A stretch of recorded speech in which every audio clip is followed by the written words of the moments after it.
That's our stuff. This is yours? It's okay. Okay. Okay. Okay, yeah. I got some more. Works, okay.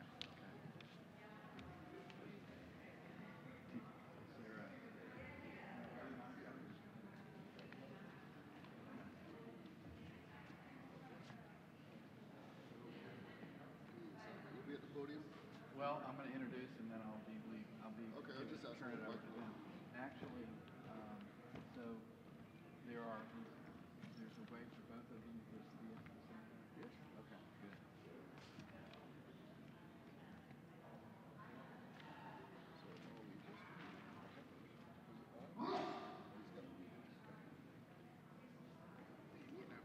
You wouldn't have a seat or something, so like while one of us is talking, I can just stay out of the way. Or a stool or something. Right here. Okay, good. Yeah.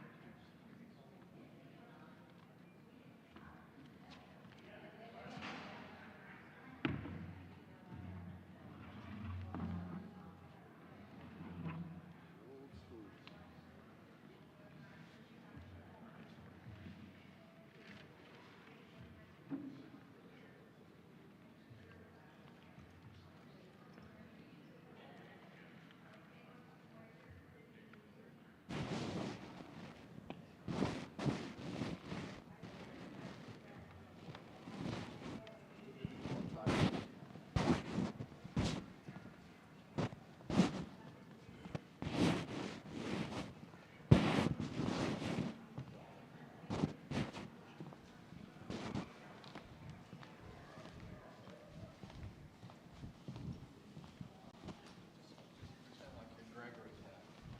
The white bread. Other white? Oh, that's cool.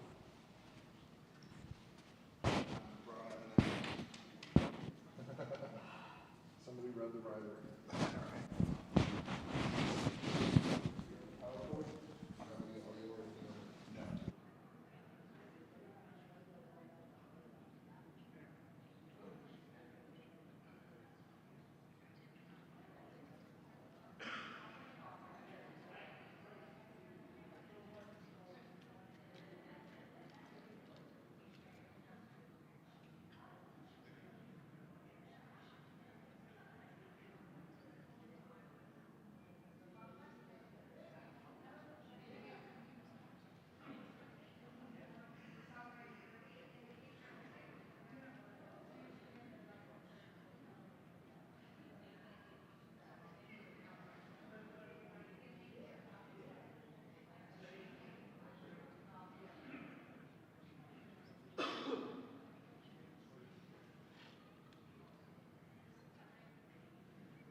Welcome. Everybody enjoying the Cuban sandwiches out there? Are there any left? Well, if hopefully we'll have some for the recessional as everybody leaves. Anyway, welcome. My name is Mike Denham, and I'm delighted to welcome you to the Florida Lecture Series produced by the Lawton Childs Center for Florida History.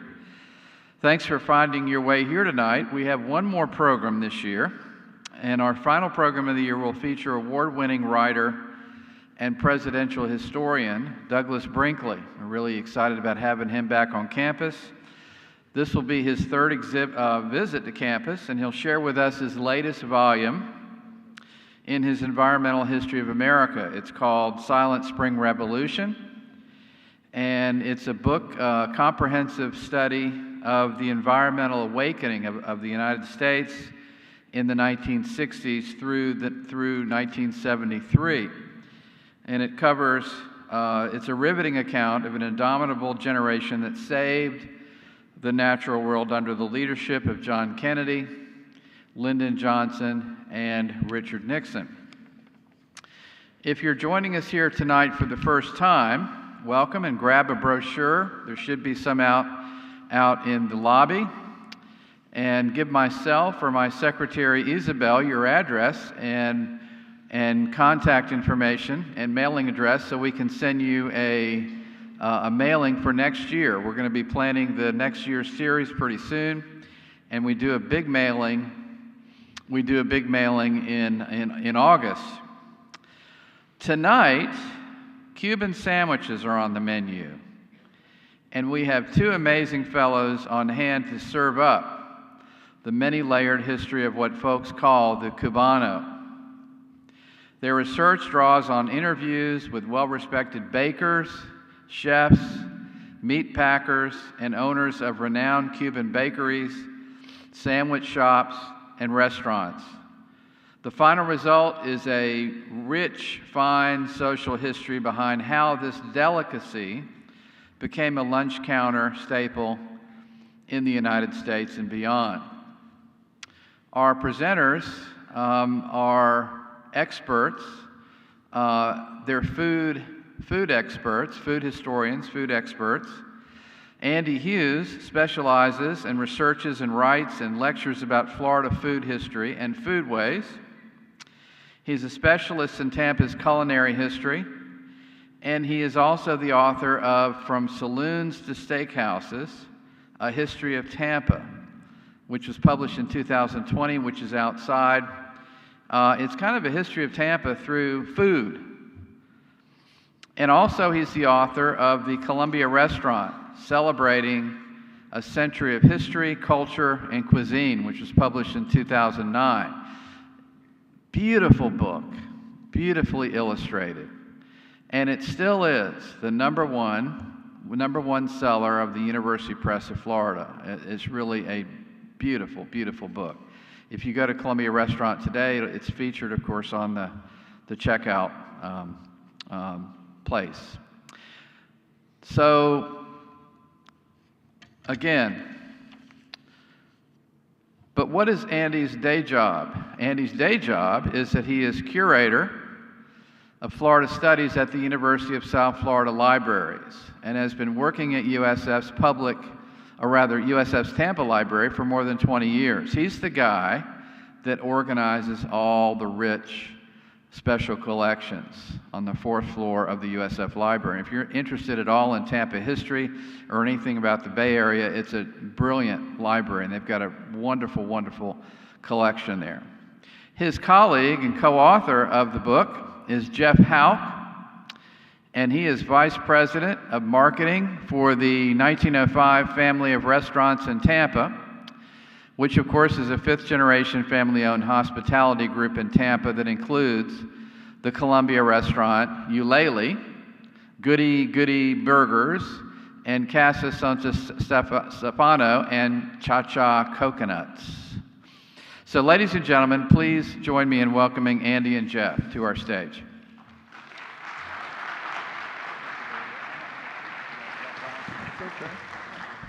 Thank you very much. Wow, I should feel like I should give out my credit card numbers and my bank account. No, that was very extensive. I thank you very much. We're thrilled to be here. Lakeland's a great food town. I've always been a fan of Lakelandia.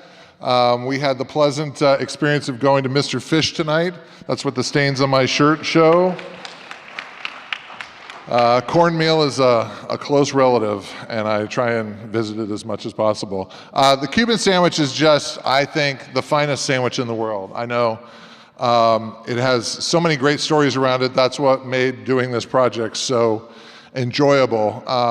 I got involved after Andy had worked on his Saloons to Steakhouses book, and he had a big chapter that on the Cuban sandwich that didn't fit within the confines of the book. And so he invited me to write some profiles that would go in it for modern day, because he had covered the research of it. But he also had worked on research with our colleague, Barbara Cruz, who couldn't be here tonight. She wishes she could. And Barbara covers the basis for us. She was born in Cuba, raised in Miami, and now lives and teaches at USF. She just brings a whole other dimension to the research and the storyline. And so I'm going to try and cover her bases usually for this presentation, so I hope you'll excuse me. If you ever get a chance to hear her speak about this, she's wonderful. I will do my very best. But so this came out in, I guess it was late 22, and hard to believe it's been that long, but it's been very well received. We were talking about it at Mr. Fish, about that. When it came out, we were like, somebody's going to hate us. And the first people to publish a story was the Miami Herald. And I thought, here we go. And Carlos Frias wrote a front page story. And then the Miami Herald did an editorial and opinion page column on it. And then Carlos had us on his podcast, and they loved it. And I thought, well, this means Tampa's going to hate it. And then Tampa got it, and Tampa fell in love with the story and the book and all the history. And it's like everybody sort of picked the piece of the story that they wanted to enjoy that was built into this. And the great part about it is that, it's a story that goes beyond Tampa and Miami. It is a migratory kind of food stuff, and we'll talk a little bit about that tonight. So this is a restaurant that's in, the name of the restaurant is Cubanidad 1885. Again, Barbara has a much better Spanish enunciation than I am. Does anybody have any idea what the 1885 stands for? Anybody? Any guess? It's the year that Ybor was founded. This is a Las Vegas restaurant. They felt a need to go to the history side of the story and hitch it up to the name. We'll tell a little bit more as we go along here about this, but that's a fine looking sandwich. It makes you hungry, doesn't it? But Cubanidad is really a celebration of things that are Cuban, and there's such a rich tapestry of what flowed from the island through Florida to where we are right now, and now from across the country. If you've ever been to Miami, you know Cayocho, the main drag in Little Havana, is full of wonderful, Cuban restaurants. A lot of the Cuban history there sort of happened in dribs and drabs, but really in the early 50s, and then again when the revolution happened in '59, it was transformative to Miami, and they brought their foodstuffs with them. That emotional corridor of Cayocho has many, many places. We'll talk about several of the spots that Andy and I and Barb also visited. Anybody know about ventanita? It means a small window.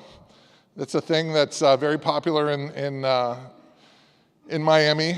You go up and you get a little cafecito, or get some pastries, or a café con leche, and it's a social function, and the Cuban sandwich fits in with that whole social part of Little Havana. There's the cafecito. So Barb actually baptized me. She's like, do you ever dip your Cuban? I go, no, never. She goes, get a café con leche and dip the tip of it into the café. Has anybody ever done that? Anybody? Yeah? Any dippers here? I'm a dipper. You're a dipper? Anybody? If you dip the Cuban sandwich, it tastes salty when it comes out. And I'm like, I didn't know you could do that. It's like a science experiment. It's unbelievable. But the cafecito, the one he's pouring there is probably going to keep you up until Christmas, if you do it right. But that's a part of the experience as well. And then you have the Cuban. Now, Miami's Cuban is different. And a lot of people will argue that the Tampa Cuban, both of them have ham, both of them have pork, and then Miami goes straight to Cheese Town, pickles, mustard, whatnot, pressed. Tampa adds the salami on top of the pork. And a lot of people will say that that's the fighting point between the two cities, and I would argue it's the bread. At the Columbia, we've been using La Segunda bread for 110 years, since they've been opened. The recipe that we're using is one that I'll talk about later, but it's handed down over 4 generations, and you can taste the difference in the preparation. You'll see in the background of that photo, which is in the book, there's tomato, and there's lettuce, and there's a pickle spear, and we do that to save the server some time from walking back and forth to the kitchen. As Richard Gonsmart, the owner, says, if you want to ruin your sandwich, go ahead, So what is a Cuban sandwich? What qualifies? We talked about the bread. So La Segunda, for 4 generations, has been making this wonderful bread, the best Cuban bread in the world, about 7 blocks away from where the Columbia is. And the Morey family, fantastic family, recently they suffered the loss of their wonderful patriarch, and Tony was just a wonderful man, and he just exemplified everything that's great about Tampa and Ybor City. You'll notice the split leaves, the split palm leaves on the top of the loaf there. They do everything by hand. They've tried mechanization. It doesn't work. It doesn't taste the same. The bread doesn't react. Very simple ingredients. They'll give you the ingredients, the ingredients list. But the palm leaf, when they put it in to proof and then to bake, it splits the top of the loaf, allows it to expand, and then gets very crusty on the outside. Miami's Cuban bread is more of an eggshell, and you have to press it to get it to what a Cuban sandwich loaf is like in Tampa from La Segunda. You can see the palm leaves there. The landscapers will drop them off. There's a bit of a scarcity coming from all the development about where the palm leaves are going to come from in the next, say, few years, but they have them now and they use them all that they can get, and that's the result. Now at the Columbia, I answer all of the emails and the reviews on Yelp that say there's a hair in my bread. There's not a hair in your bread. It's palm. It's just palm. It's the cool thing, and I'm sorry you think that. I have a friend of mine who lives in Washington, D.C., and she stops at La Segunda and gets a dozen loaves to carry on for the trip. And then she cuts them into slices, puts them in the freezer, and so she can have them with her coffee when she gets back to D.C. So yeah, the basic ingredients we have here. The pork, the ham, the salami, the cheese, the mustard, and the pickles. The order matters, the architecture matters, especially to Richard Gonsmart, the 4th generation owner. There were many decades where, for cost reasons or convenience reasons, that we would have somebody make the pork for us or make the ham. We weren't using the best quality salami. And about 15 years ago, he reinvented the sandwich and went back to doing everything in-house. We would score and glaze the ham, the Spanish ham. We started to import the salami from Italy with the black peppercorns because you couldn't get it with black peppercorns in America. It was too expensive. He was like, it's worth it. And then the roast pork, we started marinating it in mojo and roasting it ourselves to bring that extra bit of flavor out with the citric juices and whatnot and the garlic. And then, the Swiss cheese, which nobody fights about the Swiss cheese. Nobody fights about it, but Barb did find somebody in New Jersey who absolutely insists, got vehement about it, that it must be Finlandia or nada. And I'm like, okay, if you're gonna fight about Swiss cheese, that's pretty impressive passion. Richard, when he remade the sandwich, went back and he tried 13 different types of mustard. French's yellow mustard wound up being the best one. It didn't matter. That was one that worked. And then the pickles, the way he makes it, is 1 per half of the sandwich, and then you cut it on a bias or a diagonal. The pickles are crucial for cutting through, and the mustard are crucial for cutting through the fattiness of the bread and to kind of give a little bit of a tang to it. They only put the mustard on the roof of the bread, not on the bottom, so that it blooms on the roof of your mouth. He's thought a lot about this. You don't want to coat your tongue on the bottom layer because that'll just make it a mustard sandwich. You want to do just enough so that every bite gives you a consistent bite. The architecture of the sandwich absolutely matters. And everything's better with butter, you know. You slather it on the top of the loaf and then you put it in the press. You know, the press didn't really come in until the 50s in any kind of industrial way. They would heat the sandwiches at the Columbia. There was an oven for them. You could walk along 7th and see the sandwich maker.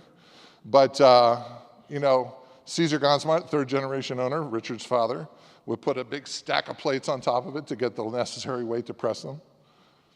And then, you know, we kind of go back to the historical record and the research that Andy did, so I'll hand it over to Andy.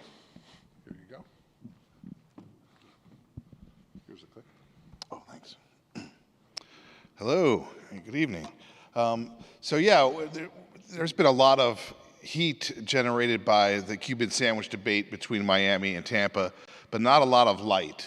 And one of the things that I wanted to do was to add some information to the historic record, so at least we could have an educated debate if we're going to still fight about the sandwich.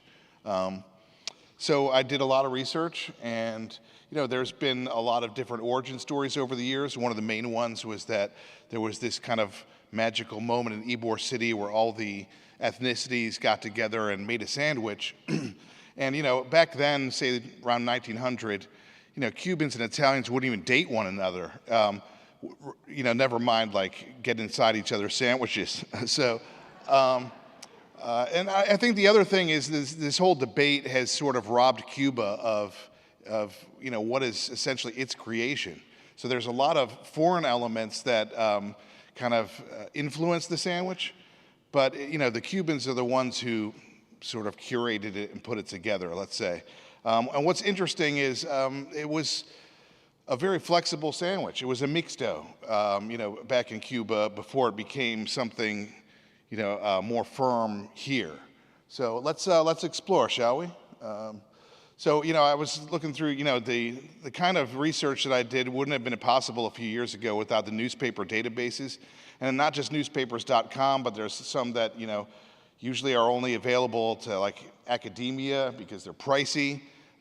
So this was a news bank, I believe, has a Latin American periodicals. So it's very important for the research. But you can see here already, you've got sandwiches and beer appearing together in 1872 in Havana.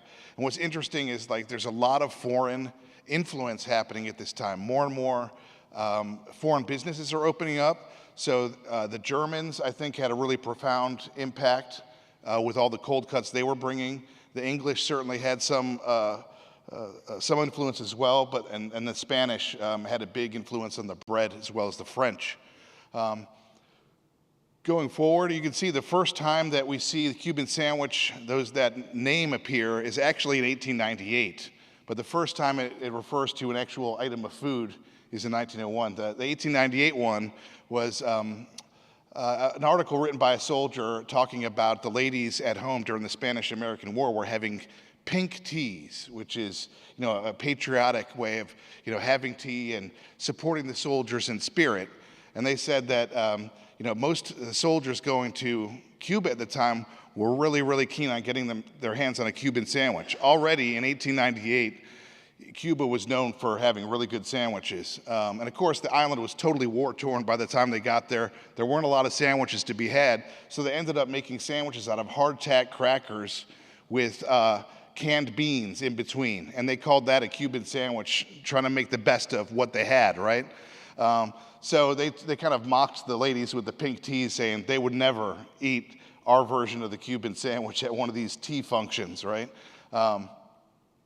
But in 1901, it first appears in all places, New York City, not Miami, not Tampa, but New York City, which is the home of Cuba's oldest exile community. It goes back to the 1830s. the Spanish Empire was really fond of exiling people that they found troublesome. Jose Marti was one exile, if you're familiar with him. But there were a lot. So in the beginning of the 1830s, you start to see a lot of Cubans showing up there. So it's no mistake that the first time we see a Cuban sandwich is actually in New York City. It was reprinted many times around the country, so this was reprinted in Kansas, but it still refers to the same sandwich in New York. And we have all the layers, all the strata of meats and cheese already. We already have a pressed sandwich, but it appears on sandwich bread with the crusts cut off. So it's a little different. What's interesting is that right around this time, the turn of the century, Cuba was adopting kind of the French bread model with the long loaves. So that made a big difference on the future of the sandwich. One thing that's really interesting that I found was the old Cuban bread, when it was stretched out, it was very thin. It was not nearly as thick as what we think of today. So the sandwiches would have been much more dainty. And now we got huge torpedo-size Cuban bread, which makes for a much bigger sandwich, right? So, by the time we get to the early 1900s, Tampa is already fully adopted Cuban sandwiches. Cuban bread was embraced wholeheartedly, as well as the coffee. So Florida is already becoming kind of the second home of the Cuban sandwich. You can see here, this is an ad from Cuba in 1916. And I love this tells a little story here. I mean, if you see on the right-hand side, this is actually a digestive product. So it's for, upset stomach, indigestion, right? And the spokesperson was this doctor on the right-hand side. And he's telling the guy at the counter, don't eat that sandwich. Or if you do, have some Surgisol so that, you don't have an upset stomach. And you can see the guy behind the counter is a very important person in Cuba at the time. He was known as the lonchero. And the lonchero was the guy who cut all the meats. They did not have the electric slicers yet. And these guys are slicing meats off, directly off the bone, which takes a little more skill than just, cutting like loaves of meat like today. So the lonchero was very important. And he's really important to the birth of the sandwich too, because these sandwich slingers would be on the street, they'd be in cafes, etc. And it was very easy. I think the best origin story I heard was that any sandwich slinger worth his salt in Cuba would always have ham on hand and always have roast pork. And the Cubans were always crazy about roast pork, although they'll have ham too. But the Yankees, all the people coming from America, always ordered the ham because it's what they were most familiar with. So if you wanted to sell sandwiches to everyone, you had both meats on hand. And it was only a matter of time before somebody said, give me both, or somebody selling the sandwich says, hey, I put both, order this sandwich and give me a little more money, right? So the mixed dough started really early, and there's all manner of different ingredients on it. Turkey was very, very popular in Cuba. Pate was another thing. Mortadella was fondly recalled by exiles in the 70s and 80s as always being on their favorite sandwiches in Cuba. So this whole doctrinaire thing of it has to have this, it can't have this, that all happened after the fact, and it's much more understandable if you really understand the exile experience and the post-Castro experience and we'll talk about that in a little bit. 1920, the first time it shows up in the historic record, that I found in Cuba, it's a fancy sandwich. It's expensive. It's got 3 different meats on it. It's got cheese. Most of the sandwiches at the time, and sandwiches were really coming into their own in the late 1800s and early 1900s. Most of the sandwiches around had one meat and often didn't even have cheese with the meat. It was just a ham sandwich, a cheese sandwich. Sometimes you had ham and cheese. The first time we kind of have an over-the-top sandwich is the club sandwich, in like 1889, I think. So it's only a matter of time before the Cubans got in that race too. You can see here at the Ideal Cafe, it's curb service. So, in Havana, it was very hot at night, just like it is here in Florida. So people went out at night, late at night. And so the sandwich became one of these things that people ate late at night. There was the medianoche sandwich, which is made on a different kind of bread. It's usually a smaller sandwich, and that's a real specialty after dancing, after the theater. It was a real favorite of the ladies because it was tended to be a little daintier. But But the Surgisol ad I think is so funny because one of the easiest way to avoid indigestion is don't eat massive sandwiches after midnight. But it was part of the lifestyle in Cuba. And what's interesting here is you can see typical sandwich place and get a club, mixed, or Cuban sandwich. So here, the mixed and the Cuban were side by side, whereas the Cuban might be something a little more definite. The mixed, I think, could be kind of whatever's around or whatever you want to put on the sandwich. So we already see that evolution happening here. And by the time you get to 1929, the Congressional Library in Washington, D.C. has the Cuban sandwich on their menu. I'd love to see what they actually put on the sandwich. But by this time, the late 20s and in the early 30s, you have drugstore chains like Liggett's and other places that are serving Cuban sandwiches, kind of with whatever ingredients they have around. They probably weren't very good, but they were emulating the Cuban, right? And so you get a lot of that in the United States where people love this idea of multiple meats on a sandwich, and they're not really concerned with what the Cubans do. They just want to put together their own 3-meat and cheese sandwich. And you get a lot of weird, kind of bastardized versions with liverwurst and bacon and all kinds of weird stuff. There's a whole little chapter in the book called Lost in Translation about all those weird recipes, especially in the Midwest. 1937, you can see on the left here, there's the lonchero at work, long, thin knife. And often he wouldn't even touch any of the ingredients with his right hand. He would just convey everything onto the bread with the flat of the knife. So these guys were super skilled. And still today, like at the Latin American cafeteria in Miami, there are still loncheros. Miami has really been responsible for keeping the lonchero tradition alive, where it's all but died in Tampa. Nobody does it. But it used to be, you'd have a big open, like a window facing the street, and where the guy would be making the sandwiches, and everyone would stop and stare, and everybody would want a sandwich, right? Orlando, 1937. What's interesting is, there's an article, I forget which newspaper wrote it, but said that, the Cuban sandwich is finally in Orlando, and this is like 1975. And, so it had been there so long, and then it got completely forgotten. In 1937, there was at least 3 different restaurants in Orlando selling Cuban sandwiches. One of them had a ventanita facing out into the street with a lonchero and everything. But by 1975, it had been completely forgotten, at least by, I think, the Miami Herald or whoever was writing that article. There, in particular, this restaurant had been there for like 30 years. So it has a long history here in Florida. It had really crisscrossed the state by the end of the 1920s. Miami, 1937. So you're starting to see the beginning of a Cuban community in the 1920s and 30s in Miami, but it's slow to form at first. And you can see here, the Cuban sandwich that they're serving has salami on it. So interesting. They're taking their cues from Tampa still. The Columbia restaurant. So you can see that the men are coming, the war is about to start, air bases are opening up in the Tampa Bay area. So all kinds of people, came to Tampa from all over the country to serve or to follow their spouses. And the Columbia and places like that, and the Cuban sandwich became just a signature part of their experience here. And you can see that World War II really had a lot to do with popularizing the sandwich too, I think. There's a lot more nightlife. People are working around the clock, and they've got lots of money to spend, and they don't have a lot of things to spend it on. So there's the Cuban sandwich is, showing up at a lot of these all-night clubs, late-night clubs, and things like that because it's something easy to throw together without a lot of cooking and fuss. So this is Ludington, Michigan, and you can see you can nibble on a Cuban sandwich and listen to Bob on the Moor and his orchestra, 1942. This is 1946, so this is right after World War II. And the Cuban sandwich sort of became part of this post-war exotica menu. You think about like Trader Vic's, tiki drinks, and all kinds of other things that were popularized by the war. Italian food, Polynesian food, anything Hawaiian.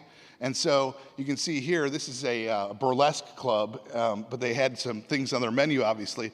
So there's always these things like chicken a la jungle style. Who knows what that is? It probably has soy sauce in it or something.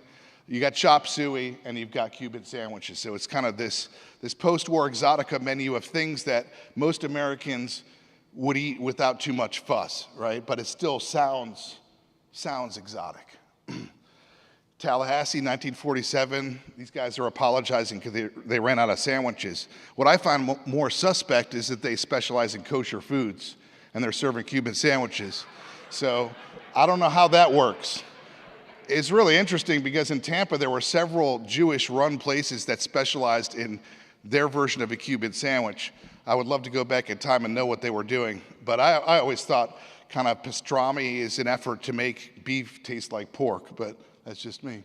1948, so this, Gasparilla was ground zero for Cuban sandwiches in Tampa and really popularized them in a huge way for kind of anyone who was involved. Elmira, New York. So this is when I was talking about this kind of bastardized versions. We've got salami, cheese, bacon, liverwurst, and mayonnaise on French bread. So it's an entirely different experience, right? Jefferson City, Missouri. So it's you can have Cuban sandwiches just like the ones in Ybor City or Havana. So Miami is not part of that pantheon yet, right? But it says, it's a meal in itself. Come to Higgs Drive-In, South Dixie Highway. So this is the Silver Ring. Anyone ever have a sandwich at the Silver Ring? All right, I see some hands out there.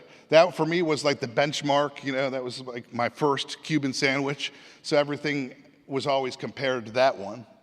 So this is a picture of the Silver Ring, and one of the things besides having the lonchero there, putting the sandwiches together, they also did things like they'd glaze the ham, and this is a very cunning trick. It's kind of like an old carny trick where they would cover the ham with sugar, and they'd take a tailor's iron and sear that sugar onto the ham to make a real thin layer. The Columbia's doing that again now too. And it adds just a little bit of sweetness to the ham, a little extra sweetness. And that smell, the smell of the caramelized sugar is absolutely intoxicating. And so, you open up the window while you're doing that and you're sure to get people come to see what's going on. By the time we get to 1961, the Castro Cubans they're coming out in 1958, 59. And what's interesting is I'd love to know if the Highview drugstore in, say, 1956 was even serving the Cuban sandwich. But by 1961, they claimed to be the masters of the Cuban sandwich. Come before the Orange Bowl game and get some Cuban sandwiches. So it's really interesting because it wasn't long before the Cuban sandwich really took over in Miami and became the ubiquitous thing. Not hot dogs, not hamburgers, Cuban sandwiches. 1963, once again, you can see here, kosher Cuban sandwiches and a businessman's lunch. So I'd love to be able to talk to the owners and if they had a whole second kitchen, non-kosher or what. The other interesting thing is you have a lot of restaurants that jump to the Florida Straits. So, as Castro's Cuba became less and less of a friendly place for any kind of free enterprise, more and more businesses started to pull out and they started to relocate, most of them in Miami. So you'd have people, taking whole restaurants, lock, stock, and barrel, and moving them over, or reinventing themselves in Miami as a new restaurant. This is an interesting one. El Carmelo was a very, very popular place.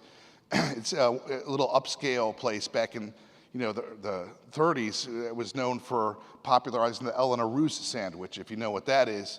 We talk about that in the book as well, and that's it's like a turkey and cream cheese sandwich with like strawberry preserves. Every time I describe it, people say it sounds weird, but when you taste it, it doesn't taste weird. Cream cheese and jelly is like peanut butter and jelly in Cuba. It's like every Cuban child ate that as a snack or as a sandwich. So it's a fun story. And we talk about a couple of the other sandwiches too, like the frita. So that's the Cuban hamburger. It's kind of a chorizo hamburger mix. There's one other we talk about. Anyway, so now we're going to go back to the present day, because one of the things that I really wanted to do is, this history. I find it all interesting, and I could go on and on. But I really wanted to cue in at what was happening in the present day, because there's whole generations of people now that are helping to, resurrect the sandwich. I really felt like around 1999, 2000, I was losing hope for the future of the sandwich. I thought, it was the canary in the coal mine for Cuban food everywhere. It was the one that was the most susceptible to shortcuts. And first the lonchero went away, and a lot of people said the moment the lonchero is out of the equation. The sandwich isn't really special anymore. But then you also have, everyone can just buy lunch meat. They don't really have to, prepare their own ham or pork anymore. So you get a lot of just kind of disposable food. The other thing that I wanted to mention that I felt was really crippled the Cuban sandwich for a long time was the expectations of a super low price. So for a long time, and I mean for a couple generations, everybody was saying, if it's over $3, you're getting ripped off. If you spent more than $5 on that Cuban, you're getting ripped off. And it's very, very difficult to run a restaurant serving anything, but to try to serve something that cheap, you're going to have to make lots of shortcuts. And if you're going to maintain that price for, say, 10 or 20 years, you're going to make a lot more shortcuts over the, down the way. So eventually it resulted in a marketplace where the sandwich was really, it was a race to the bottom in terms of quality. And part of this was an outgrowth of the immigrant experience. I documented one guy in particular who came over. He was a very successful businessman in Cuba. When he got here, he was just trying to find janitor jobs. And eventually he found a restaurant that served Cuban food, but they didn't serve Cuban sandwiches. And he said, how about I make Cuban sandwiches and see how many I could sell? And he sold out the first day. He sold like 100 sandwiches. So he kept making more, but it broke his heart because a lot of his countrymen, fellow countrymen came in and they couldn't afford the sandwich. And so he made a smaller sandwich that they might be able to afford. And he also, for like 5 years, avoided putting cheese on it because he would actually have to charge more for the cheese. And it just broke his heart that anybody would walk away hungry. So I think that helps to also kind of explain what happened to the Cuban sandwich. And, if you were to go to Havana in 1950, you would have Cuban sandwiches of all different qualities. If you're a banker or a bricklayer, you both had different places to go to based on your price points and your appetite. And that's a very healthy marketplace, when you've got a lot of diverse options, right? But once you get, past Castro's Cuba, here in the United States, it all became quite uniform. There were not many places where you could get like a sandwich that was a cut above the other because they're all in that really low price point. So I think that's a really important part of the story because it demonstrates the exile experience, but also some of the challenges behind the sandwich, frankly. So anyway, so let's get into these artisan profiles. Let's bring Jeff back out, and I guess I'll tell a couple, you'll tell a couple. Sure. Normally Barbara tells this story, but it's a great one, and I'll just paraphrase really briefly. Carlos Arguelles, he ended up falling in love with an Irish lady while he was a chef in South America. He had left Cuba, and ended up relocating back to Ireland and everything. And he was kind of looking for opportunities. He was working as a caterer for the Game of Thrones show, which was actually shooting in Scotland at the time. And every day, as he walked past. When he walked home in Belfast in Ireland, he would pass this market, and it said, open your own kiosk, sell what you want to sell. And he thought to himself, maybe I'll sell Cuban sandwiches if I did something like that. And on a lark, he just filled out, the application to do so, and they wrote him back and said, you've been approved to open your Cuban sandwich kiosk. And then he thought to himself, I haven't tasted or made a Cuban sandwich in forever, like since he left the island. So he ended up putting together a sandwich, with the best ingredients he could find there. Cuban bread was a big challenge. But he eventually opened up his kiosk, called it the Cuban Sandwich Factory. And now he's got 3 different brick and mortar locations, 2 brick and mortars, and he still has his stand. But it was an instant success. And there he is actually working it. So modern day Lonchero. And then they told him he wouldn't sell any. Yeah, his friends thought that he wouldn't sell any sandwiches and that it would be a bomb. He only made 50 sandwiches the first day. And I thought it was a good sign that, on that first day, what happens the moment that he opens his kiosk is a bus pulls up and it's a whole bunch of tourists from Miami. And they're all going, Cuban sandwich? And so everyone lined up and he sold out like immediately. And then he had to run around to find more bread. So obviously it was meant to be, right? And ever since, he's been running this business. And what's great, this picture here on the right is his daughter, who just graduated from law school.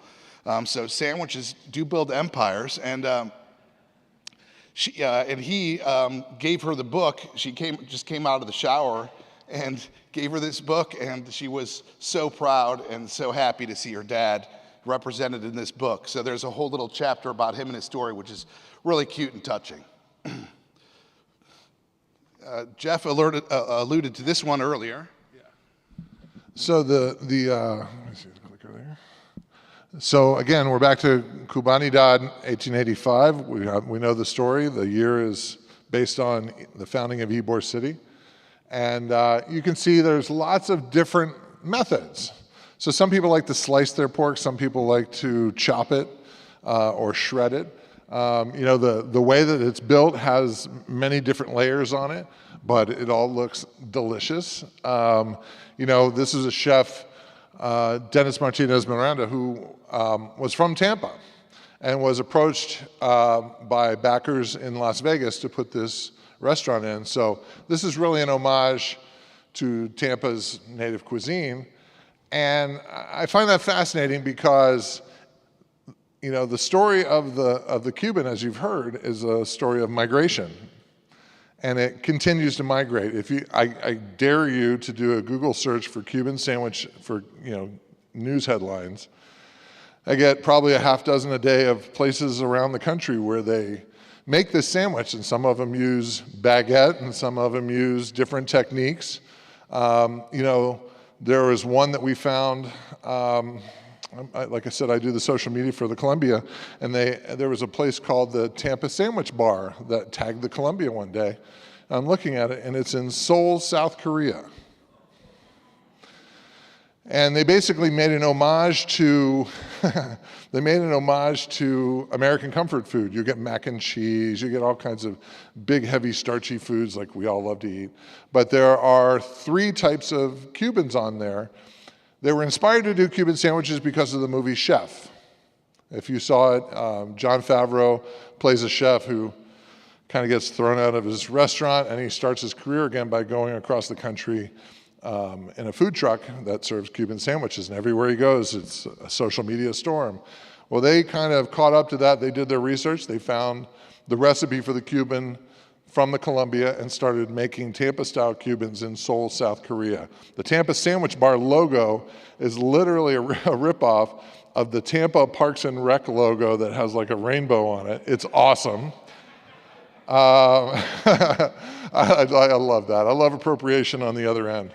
But anyway, they have a Tampa Cuban, a Miami Cuban, because they understand, and then a Korean Cuban. And the Korean Cuban has kimchi on it, which if you think about the pickle and the mustard, it makes sense. It cuts through the fat like we talked about before. There's a function to it beyond the cultural. Now, I emailed them and sent them a care package from the Columbia with a paella pan and saffron and all kinds of things so they could have, Columbia trinkets. And I sent them a whole paella kit, and I realized that I was probably the only Caucasian to send rice to Asia, but in my defense, it's Spanish rice and you need it for paella. They wound up being brought to Tampa by Visit Tampa Bay, the tourism agency, to compete in the Cuban Sandwich Festival, and they won 2 years in a row for non-traditional Cuban. And it's like the circle of life. They came to the Columbia, they had the original Cuban from the Columbia, and they understood the process. But that and stories like Chef Miranda are examples of really why the sandwich is popular. It's that unique quality of crunchy, creamy, salty, sweet, a little bit of pickly kind of flavor to it, and they all come together to make a very unique sandwich. And that's really the profile that travels. What type of bread? You can argue about that. Obviously, Cuban bread is preferable for the bite. If you try and eat a Cuban made of ciabatta, you're just going to lose, all the layers are going to go every which way. There's a function to the bread that works. And so, the chef imports his bread from Tampa, from La Segunda. It's the best bread, so he's got to have it. So he's carrying on the tradition. As I said, the Columbia used to have a window where you could go on 7th Avenue and watch them making sandwiches right there in the window. Right now there's a jazz piano that's there where the sandwich bar used to be, but they would make hundreds and hundreds a day, and you could see it happening. Like, it's basically the precursor to the Ventanita, where they did have a service window. Fun fact, the service window was rumored to be a device to get around Jim Crow laws. They wanted to serve everyone. The Gonzmarts were Spanish and Cuban descent. They were not necessarily welcome in some parts of Tampa, and they didn't like discrimination. That's why they formed their own crew in Gasparilla. The crew of Santiago is based in the Columbia, and that was formed because they wouldn't let Hispanics be part of Cruz. So they felt very sensitive to this kind of discrimination. So they wanted to have it all the food accessible at the Columbia. Richard Gonzmart, 4th generation caretaker of the 1905 family restaurants. He spent about 3 years and $35,000 remaking the sandwich when someone told him it wasn't up to par. And like I said, he realized all the shortcuts. I was a food writer at the Tampa Tribune at the time. He invited me in, and he's like, well, let's go have a sandwich. So we go and we sit in what's called the cafe, where the original bar is from 1905, and they bring a sandwich, and he looks at it and he goes, he just starts picking it apart like it's doing CSI. And he says to the server, can you please go get the chief of operations? In front of me. And the chief of operations, Kurt Gaither, comes over. I took a picture of this moment because it felt so significant. And he's like, Kurt, you got to do this. You got to make sure they do this. And they're not scoring right. And they didn't build it right and all this stuff. And so there's a chart in the back of the house in the kitchen. It must be built in these layers. Has to be, because the experience has to be consistent at all of our restaurants. Richard is a man who sees everything, hears everything, and notices everything. And if the Cuban's not right, what else is wrong? If your basic number one item isn't right, what is that an indicator of something else? You're clearly not paying attention to the process. So everything that we make has to be absolutely perfect. In the book, I wrote a profile of Andrew Tambuza, who's a 3rd generation butcher in Tampa. He has a shop called the Boozy Pig on Cypress, and he's part Sicilian and part Cuban. He does not make a Cuban sandwich. He makes a mixto, which, if you remember, that's what the early name of it was. Because if he makes a Cuban, there's an expectation. And if you don't hit that expectation, they'll burn you in effigy or whatnot in Tampa. So the difference is that he doesn't make the bread. That's La Segunda. He doesn't make the cheese, Swiss cheese, but he makes his own pork. He makes his own ham. He makes his own salami from scratch, which nobody does. And he makes his own mustard. He makes his own pickles. I mean, everything between that is his creation. He said it took him about 4 years to come up with something that was appropriate for him. And he's got different techniques than most other people do. But he's really one of the standard bearers of the next generation of people who care enough to go to that process. And if you know anything about making salami in Florida, it's not necessarily that easy to cure it properly. But Andrew is as fine as it comes when it comes to both food preparation and also details. The other thing we want to talk about is Andrew is very, very passionate about cutting it on a bias, the long pointy end and then the blunt end. And he tells his cooks, if it's not cut like this and it doesn't hit the back of your throat, don't send it out. I'll eat it. So it's important to him because there's a function if you eat it from the pointy end, it's a lot easier to consume. I see people eating it from the blunt end at the Columbia on a daily basis. That's fine, however you like it is great. I did see someone eat it like a harmonica, and it was a child, so I allowed it and I didn't knock it out of her hand. It's a much messier experience if you eat it that way. It's meant to be something very casual and not meant to be a sort of like an eating challenge. But Andrew is as good as it gets. And then we also feature the Valls family in Miami, the people who founded Versailles Cuban restaurant, as Barb insists that I pronounce it that way, the Spanish pronunciation. And there's Felipe Jr., Felipe Sr., and Nicole. Again, like the family at La Segunda, they recently lost Felipe Sr. last year. And so the tradition carries on. Nicole, I interviewed for the book. If you know anything about Miami, Versailles is on Calle Ocho.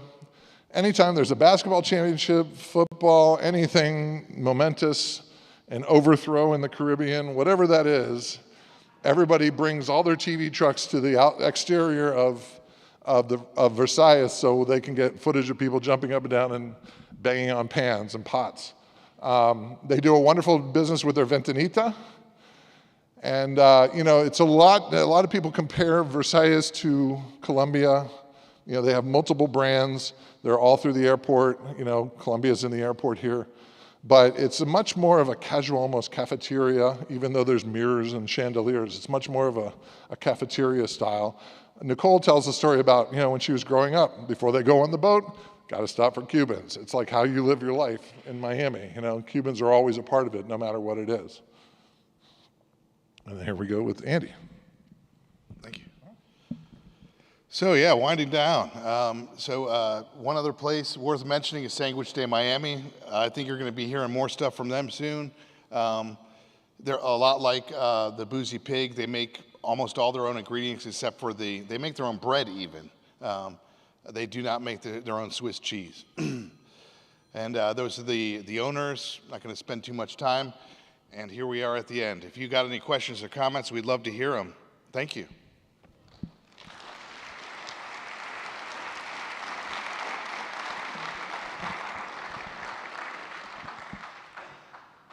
Any questions? Yes, sir. Yeah, who was that? Subs and Such? Yeah, Subs and Such. So they made a couple different varieties. If you saw the labels, one had lettuce and tomato on it. One had lettuce and tomato on it. One was made more traditional. They wanted to have a little bit of variety. We've called the new tomato, well, I've called it, and I'm not going to blame Amity. The new variety with lettuce and tomato is now Lakeland style. I'm going to get chased out in the parking lot, I can already tell. Anyway, they're wonderful sandwiches, so I encourage you to try them. I saw there's a place called Old Tampa Cubans. Has anybody been there? Is it good? Is it? Okay, yeah, it got good reviews, so I'm going to try and stop by there sometime in the next couple weeks or so. I do every time I go anywhere, I'm like, where's the next Cuban sandwich? Where's the next Cuban sandwich? We even do this among ourselves. There's a place called Flan Factory that Andy's been that I haven't been, and then we're like texting each other like, oh, we tried this, we tried that. So, yeah, Andy loves. I'm speaking for Andy now. Andy loves Flan Factory. Yes, ma'am.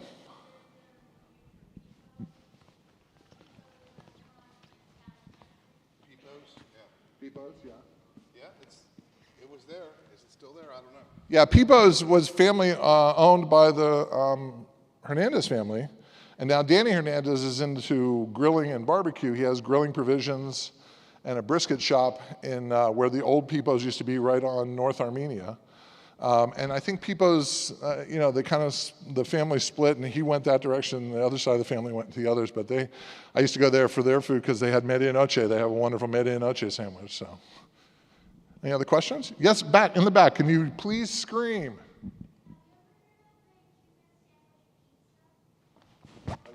Yeah, Cuban sandwich pizza. Cuban sandwich pizza. So, I am a fan of all things Cuban sandwich. So, what I was talking about with the flavor profile, all those little flavors that come together, you find that in a pizza, cheesy, pickly, whatever you're going to do, make it on a Cuban sandwich. I love a Cuban sandwich egg roll. I've had all different kinds. They had a Cuban sandwich funnel cake at the state fair last year. It was good. It was good. They're back this year. I'm like, oh, okay, what do you got for me? Actually, I got something on that. Yeah. Yeah, and I know a few years ago, Michael's Genuine, which is a pretty fine dining restaurant in Miami, they did a Cuban sandwich pizza, and it was supposed to be quite good, but I never got to taste it myself. I'm not an expert on Cuban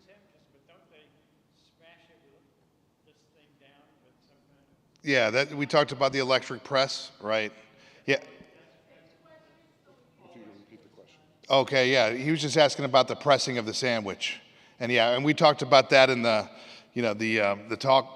It's definitely one of those things where for most people now it's like not a Cuban sandwich unless it's pressed. But a really good Cuban sandwich tastes perfectly fine cold. Not saying that it's not better when it gets pressed, but it can still be really good cold. I was really surprised one time. I took a Colombia one cold on a road trip and was so happy. And actually, if you're going to eat it hours later, it's probably better not to get it pressed, but that's just my opinion. Actually, Versailles, and we'll get to your questions. Versailles doesn't, Colombia does it top loaf to bottom loaf. Most people do. But Versailles actually opens up the sandwich and presses it with the meat open. I know, I saw your face. You go. And very smart.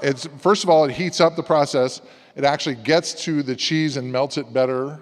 So everybody's trying their thing that like moves the process along and makes the sandwich better, caramelizes the sweetness in the ham, So it's fun to see people try new things. Okay, question that was back there. Yes, ma'am.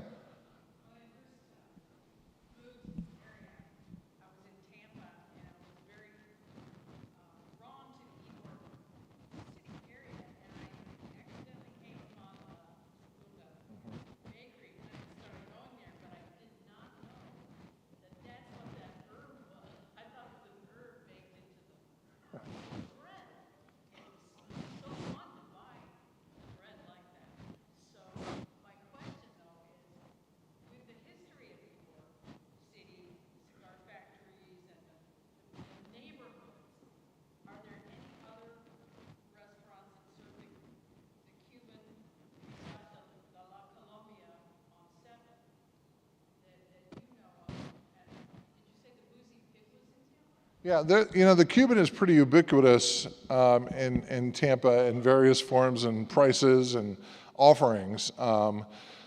There's some that still make a Miami-style Cuban. I'm very proud that La Segunda opened up a small grab and go over in St. Pete, because then St. Pete will finally have a good Cuban sandwich. I grew up in St. Pete. I never remember the sandwich being there. It was like this great wall of Cuban that kept it away from St. Pete. And now there's quite a few places over there that have really well done Cubans. But yeah, it's fairly ubiquitous. If you just have to kind of look around, there's some brew houses that have food trucks that serve them. It's just all over the map is where you can find them. It's sort of a. I like to think of it. I mean, my first exposure was when I lived in West Palm Beach, and I went to a place called Havana, right on US 1, and my gateway was the Palomilla steak, the grilled flat flank steak that has onions and crudo on top. And then I was like, well, if this is so good, what else they got? And that's what got me into the Cuban. So, there's all kinds of a Floridian, I believe, does it. They really like their Cuban, and they tell us all the time that they have the best Cuban. But it's fun. People take great pride in it. There's a question all the way in the back, sir, if you could please. So do you prefer the Miami or the Tampa version? Here we go. All right, I'll let Andy answer this. Tampa all the way. I mean, the bread is the main difference. Salami is a matter of personal preference, but I think objectively Tampa bread is superior. And it's explained in the book that there's kind of a fork in the road, right? So, you've got this La Segunda and other early places in Tampa setting up shop, and they're really making bread in the way that it was made in the 1890s in Cuba, 1900, around then. And what you have is they kind of stay with their traditions over time, thank goodness, because like La Segunda, if they started to change things, it would mess up everything. So they've kind of preserved that stuff, while in the meantime, people kept kind of the march of progress continued in Cuba, meaning progress towards higher profitability and less work. So, what was happening there in Cuba was more automation, mass production, so you've got lots and lots of Cuban loaves being made at one time, and in order to kind of facilitate that sort of volume, you have to use big pans. And what happens is that those pans leach away a lot of the heat that would make the kind of eggshell crust. that's so distinctive for the Tampa Cuban. You know, if you've ever been to Colombia or other places, you know that if you're starting to mess with your Cuban bread, there's going to be confetti of bread everywhere, you know, little flakes and everything, and it's because of that super high heat. And when you put that bread directly into the hearth, there's nothing to take the heat away, you know, not like a big pan or anything like that. So really, that's how you get that really crispy exterior that's almost paper thin with a kind of a fluffy, moist interior still.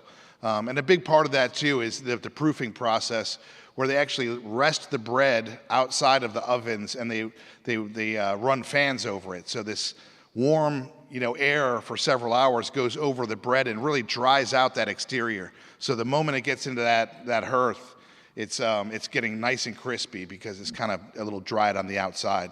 So I think that the bread makes it objectively a much more dynamic and interesting eating experience. And then when you press it, you know, you get even more crunchy. But what's really interesting is Barbara, her sister, you know, still lives in Miami, and when she comes to visit Tampa, she brings her own bread with her. She comes for a weekend, she brings like 3 loaves of Cuban bread from Miami because she doesn't like the Cuban bread in Tampa.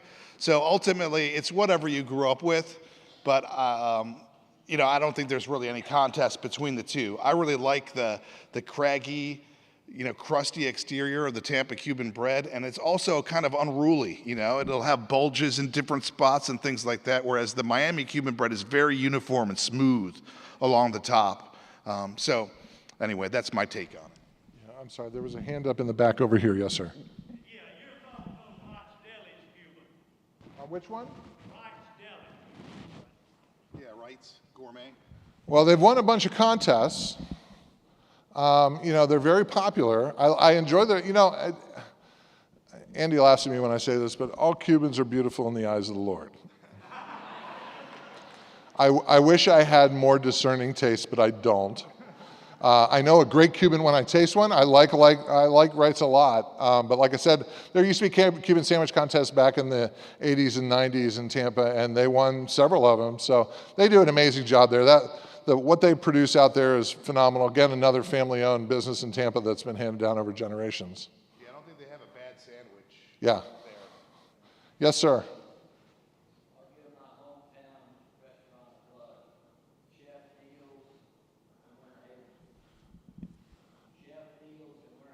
Well, Chef Neil's in Winter Haven. Okay. Listen, I'll write it down because wherever I have a goal to go, I will definitely look it up. Absolutely, like the old Tampa Cubans we were talking about before. I'm sorry? Yes, sir. A few years ago, I read something about, I don't know if it was Segunda or not, but one of the bakeries tried to eliminate the palm frond leaf in the bread, and there was a customer revolt, and they had to bring it back. People, this is a sandwich. So the comment was that a few years ago, a bakery tried to eliminate using the palm fronds. There's something about the Cuban that elicits an emotional response. Every bit of it. So that's why Andrew Tambuzo doesn't call it a Cuban, because of this. He wants to be representing what it is. I have a friend of mine who's a former Army Ranger. Everything from Panama back to Desert Storm, everything he's been in. And he swears the best Cuban he ever had was at a BP station at 1 a.m. coming back from a concert at the Mid-Florida Credit Amphitheater. And he's not wrong, because for him, that was the sandwich. It was attached to a memory of an evening or a night, or, there's so many people who remember. We were talking out in the lobby, and we were discussing about there was someone who was born in Ybor City at Centro Asturiano, and they associate food as part of the culture of Ybor City. Others that their parents couldn't get a babysitter, and they would bring her to the Columbia, and the servers would take her around while the parents were able to have a date night at the table. And it's a very visceral thing, but people are very passionate for different reasons. It obviously represents something in Miami: political, cultural, strife, poverty, all these different things. And then in Tampa, it's much older, more historic kind of feeling to it, but it's still as relevant as it is to the new immigrants who come to America. Yes, sir. With all the dozens of different kinds of cheeses, how With all the different kinds of cheeses, how did Swiss become the standard? I have a theory. You know why nobody invades Switzerland? Because it's just a nice place. It's got all the money. It's very beautiful. You know, it's a neutral kind of cheese. It gives you a cheesy creaminess without it being a monster. You know, I do know that there's a place that's owned by an African-American gentleman, Jamaris, right within 2 blocks of the Columbia, called 7th and Grove, and they make a sort of an African-American Cuban, an Afro-Cuban, and he uses Gouda. And I asked him why, and he says, I just like Gouda, you know? It's like, the simple answer is, it sells. It sells because it's neutral. It provides that sort of basis for the sandwich. The melting, you know, was Andrea Gonsmart-Williams, 5th generation owner, says it represents the melting pot of Ybor City. That's lovely. I think from a functional standpoint, it's affordable, it's easy to find, and it melts really well and really easily. That would be my guess. Any thoughts? Yeah, I mean, I think it was just in vogue with the Europeans that they were kind of emulating. I mean, what's interesting is one of the, you know, the best descriptions of a Cuban sandwich I found in Havana was actually made at the German club. So I think that tells you a lot that, you know, I think Cubans were sort of, you know, making their own mixed dough from all the different things they found in town. And, you know, during the finding research, there was so many different foreign things that you could find in Tampa. I mean, in Havana, you know, every kind of cold cut you could think of. And this is, you know, the 1880s and 90s is the first time where you have like refrigerated shipping and stuff like that. So you've got all kinds of things coming from, you know, New York and the old world that, you know, might not have been available just, you know, 10, 20 years before. So Swiss cheese was kind of the commonality between a lot of these sandwiches. You know, it's like, you know, tan or brown slacks that go with everything, right? You know, if you looked at sandwiches back then, cheddar and these other things that kind of became, that's kind of later, you know. If you wanted to make a classy sandwich back then, it was, you know, you using Swiss cheese. And in New York, it was already becoming kind of a uniform thing, like Swiss, pickles, mustard, your choice of meat. So it was really just emerging as just a favorite across the board for a lot of people. And it wasn't until later where you start to see all these other cheeses being added.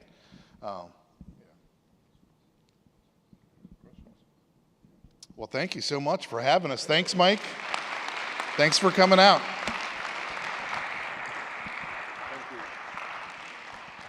Good stuff. Yeah, man. Yeah, that was awesome.